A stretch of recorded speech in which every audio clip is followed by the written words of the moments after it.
Hello mga ka-react, share ko lang yung trip namin sa Siargao at nag-island hopping kami.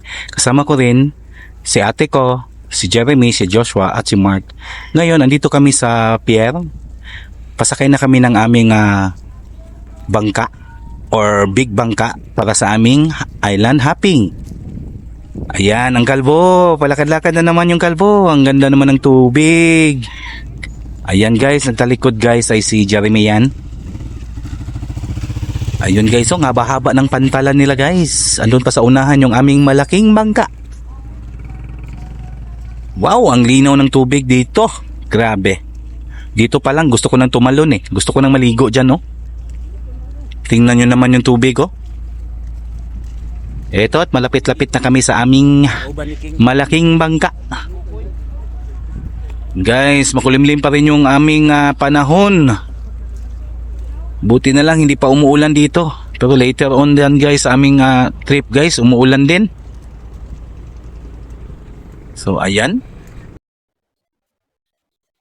Eto, first namin na island na puntahan ay ang Guyam Island guys.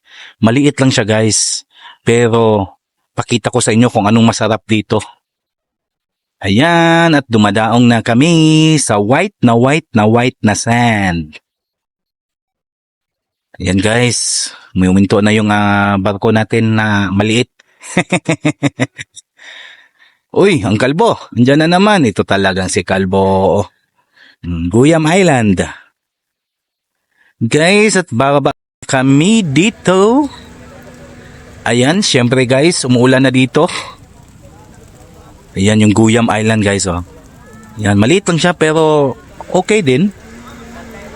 So nilalamig na ako dito kaya nakuha kong magpa-order ng kape nila.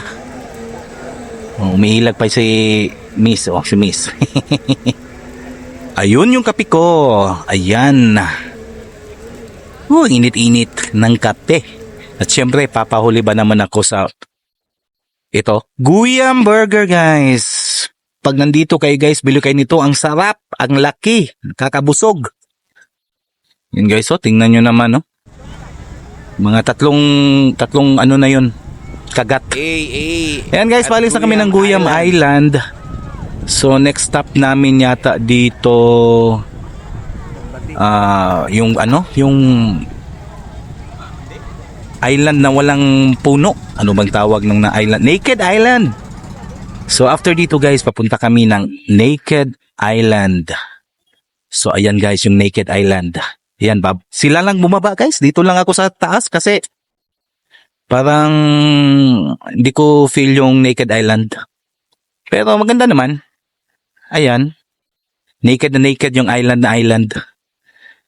So ayan guys, malinaw pa rin yung tubig. Okay pa din. Pero mas trip ko sa next island na babaan namin. Eto na, next stop namin is Daku Island. Yan guys, dito na ako naligo guys. Tingnan nyo naman yung yellow sand. Pero itong island na ito guys, mas malaki to sa lahat ng island na napuntahan namin. Ito yung Daku Island. Ayan, bumababa na si ate, si Joss at Jeremy at si Mark. Yan guys, katatapos lang namin kumain yung budol fight dito guys.